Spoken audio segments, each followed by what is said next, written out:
Bismillahirrahmanirrahim. Pada suatu hari Rasulullah SAW ditemui oleh malaikat Jibril. Rasul pun bertanya, "Ada apa wahai Jibril?" Jibril menjawab, "Wahai Muhammad, sesungguhnya hari ini Allah Subhanahu wa Ta'ala sedang mengobarkan nyala api neraka, dan seluruh para malaikat amat ketakutan. Mereka tidak tahu harus bagaimana. Untung aku ingat," kata Jibril, "bahwa engkau Muhammad adalah sumber cinta dan sayang Allah Subhanahu wa Ta'ala kepada alam semesta. Dengan alasan itu aku kesini, bertabaruk mengambil berkah dengan cinta Allah kepada dirimu, ya Rasulullah, ya Muhammad." Rasulullah terdiam beberapa saat, kemudian bertanya lagi, "Wahai Jibril, ceritakan padaku bagaimana neraka itu sesungguhnya." Jibril menjawab, "Wahai Muhammad, neraka itu bagaikan lubang-lubang yang terdiri dari 7 tingkat. Jarak antara satu lubang dengan yang lain ialah perjalanan 70 tahun. Lubang paling bawah adalah lubang yang paling panas." Nabi SAW meneruskan pertanyaannya, "Lalu siapakah penghuni lubang-lubang neraka itu wahai Jibril? Sampaikan kepadaku Jibril." Jibril menjawab, "Lubang yang paling bawah diciptakan untuk orang-orang munafik. Lubang yang berikutnya untuk penyembah berhala, lalu untuk penyembah bintang dan matahari." Jibril terus menerangkan penghuni tingkatan neraka hingga lubang yang kelima, tempat umat Yahudi, dan yang keenam dihuni oleh umat Nasrani. Setelah menjelaskan penghuni 6 tingkatan neraka, Jibril diam cukup lama. Rasulullah SAW penasaran dan bertanya kepada Jibril, "Wahai Jibril, siapakah penghuni neraka yang ke-7?" Jibril diam saja tidak menjawab. Rasulullah SAW mengulangi pertanyaannya, tapi Jibril tetap diam. Rasulullah tambah penasaran dan mendesak Jibril agar dijawab pertanyaannya.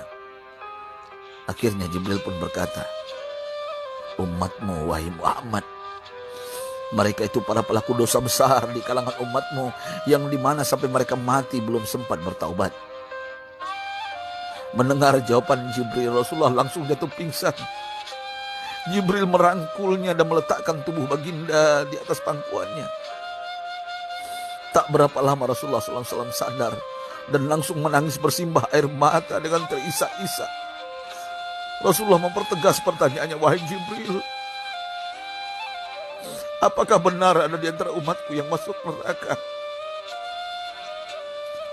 Jibril menjawab, "Benar wahai Muhammad, pelaku dosa besar di antara umatmu yang belum bertaubat."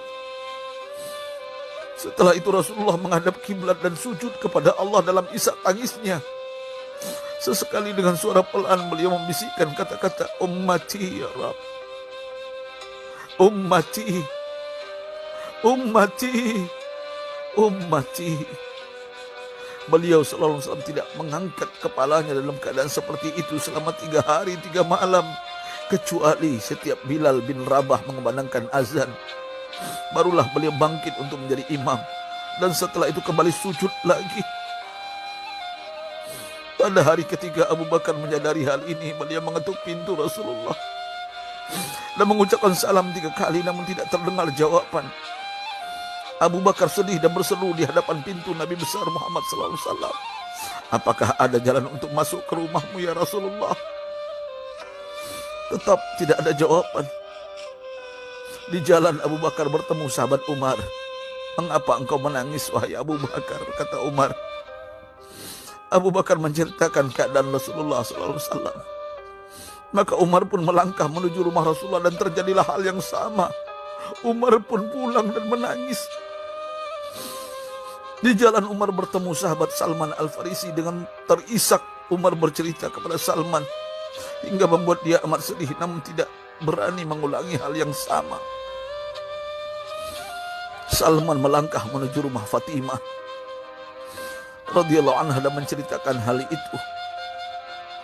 Setengah berlari Fatimah menuju rumah ayah tercinta dan mengetuk pintu sambil mengucapkan salam. Mendengar suara lembut putri tercinta, sejuklah dada Rasulullah. Beliau bangkit dari sujud dan membuka pintu. Alangkah terkejutnya Fatimah melihat Rasulullah, ayah tercinta, amat kurus dan pucat. Fatimah memeluknya lalu menangis. Wahai ayah, apa yang terjadi? Mengapa engkau amat sedih seperti ini? Rasulullah kembali menangis dan berkata dengan suara lirih, wahai Fatimah, belahan jiwaku, bagaimana mungkin aku tidak sedih sedangkan Jibril mengatakan akan ada kelak umatku yang akan masuk neraka. Subhanallah, betapa besar cinta Rasulullah kepada kita umatnya. Sahabatku, Rasulullah mencintai kita. Antaman ma'aman ahbabta, engkau akan berkumpul dengan orang yang kau cintai. Mari kita mencintai baginda Nabi besar Muhammad SAW yang mencintai kita umat yang tidak rela kita masuk neraka. Mari kita mencintai beliau dengan berselawat, Allahumma sholli ala Sayyidina Muhammad wa ala ahli Sayyidina Muhammad. Allahumma sholli wa sallim ala Sayyidina Muhammad karimil aba wal ummahat. Allahumma sholli ala Sayyidina Muhammad wa alihi wa sahbihi wa sallim. Sahabatku, sampaikan dan silakan share sahabatku di sosial media. Rasul mengajarkan kepada kita, man dalla ala khairin falau mislu ajri fa'ili. Siapa yang menunjukkan kepada kebaikan, maka dia akan mendapatkan pahala seperti orang yang mengerjakannya. Mudah-mudahan ini menjadi pahala jariah bagi kita. Saya Ustadz Oren. Assalamualaikum warahmatullahi wabarakatuh.